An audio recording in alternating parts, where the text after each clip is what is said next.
This is the final issue of the Val Staples run of Masters of the Universe, number 8. This is dealing with Orko. Now, Orko has always been a klutz. His magic would never work. He would try to get his magic to work a certain way. Here we have Ram Man, the fire-breathing dragon trick that Orko tried. It would never work out.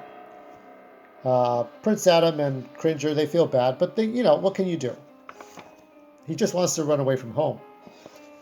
He's done. Like he can't have what he wants. I used to be a powerful sorcerer on Trala. I was Orko the Great. I can't remember the last time anyone used my name and great in the same sentence.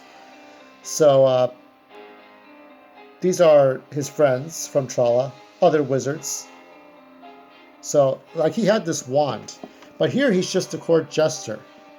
And you have to remember the cartoon that he first met Prince Adam by saving his life from these swamp monsters that were trying to approach him. And here you have another creature. So Prince Adam returns the favor and saves his life. And then he's like, he just wants to run away. He's had enough. So he's asking Prince Adam to take him to Castle Grayskull, to take him to the sorceress.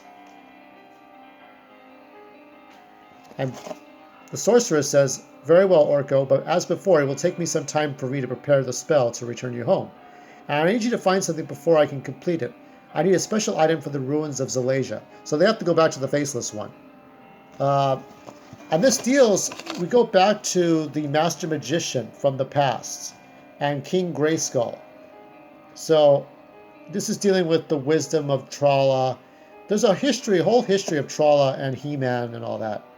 But Orko's going to go and find this magic. He's going to go on his little quest, a little side quest. Prince Adam has to get permission from his father, the king. So they go on this journey. He-Man, Prince Adam becomes He-Man. And they go to find the Faceless One. He-Man, I'm surprised to see you again so soon. They're looking for a way to let's see, they're seeking the Eternium home of the Great Oracle. So the Great Oracle is the one that helped King Grayskull. May I ask why? It's a personal matter, sir. We're trying to attempt to find a way back home, and the Oracle knows how to do that. So this is a very offbeat, very colorful, it's a very simple story. This is about Orko getting his balls, essentially. And this is important. So this is a whole rocky terrain. This is it.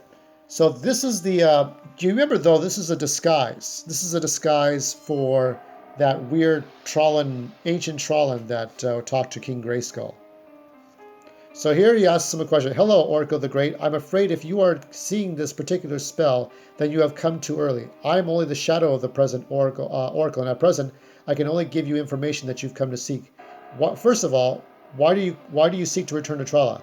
To be as powerful and useful as I once was. Well, what if there was another way?" So he could stay on Eternia. So there's 2 different items, but he can only choose one, right? So on one is the material component you seek to create a doorway to Trala where you can return home and live in peace. The other is a scroll containing information that will vastly enlarge your role here on Eternia, but will guarantee you a life filled with conflict and outright war. You can only choose one. Your companion cannot choose. He-Man cannot choose.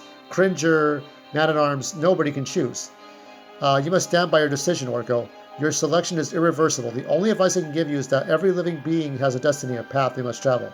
If you feel your journey on Eternia is complete and your part has been fulfilled, then your choice is clear. So He-Man cannot choose.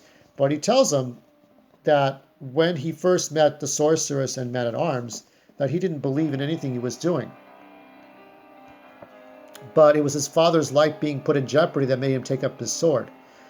That at some point when he saw his father needed help, he realized that he had the power.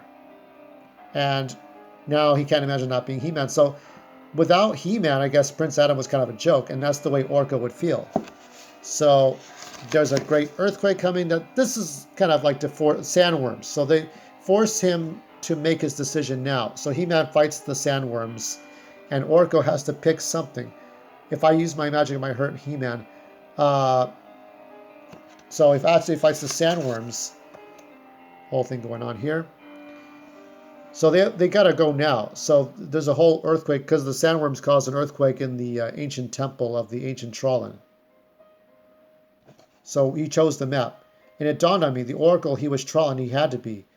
And this writing on the seal proves it. It's a symbol for my home world. This is Orko's chance to prove himself. So it says, I figure if there was a Trollan here on Eternia to help King Grayskull, then my magic could improve, or I could keep practicing. And with Skeletor, things can't get much darker. And I figured you need my help, such as it is. So he made the right choice. You will return to Trollan one day, but until then, the prince is going to need your help. Use the map. It will lead you to what you have been searching for since you came to Eternia. Good luck. This is very important because Orko had always been this funny character. And he is a funny character. I mean, like, I remember Orko very well from the toys and the original cartoon. And, you know, I call him Urko because he sounds like Urkel, the 2002 Orko. So he's going to fend up the sandworms. He uses whatever magic he can. He speaks in this weird dialect here. But let's see. So they finally get out. I'm going in circles here. Well, let's see what happens at the end.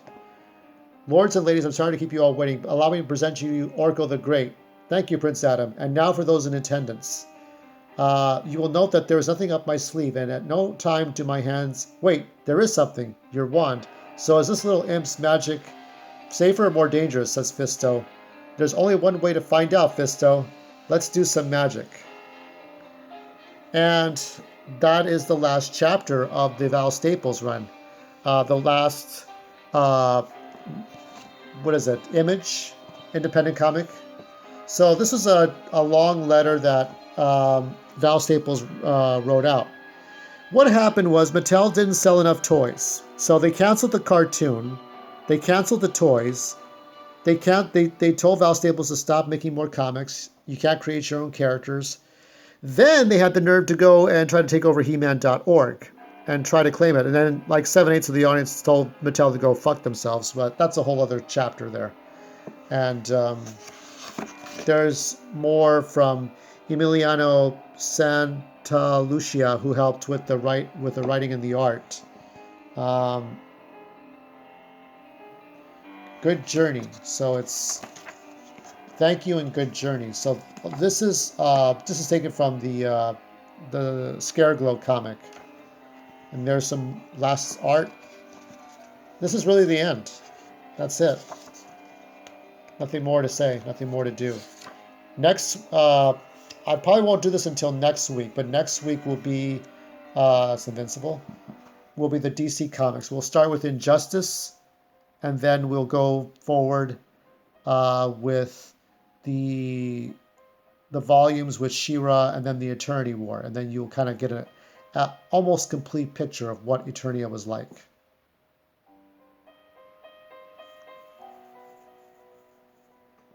And music is courtesy of, let me get this right,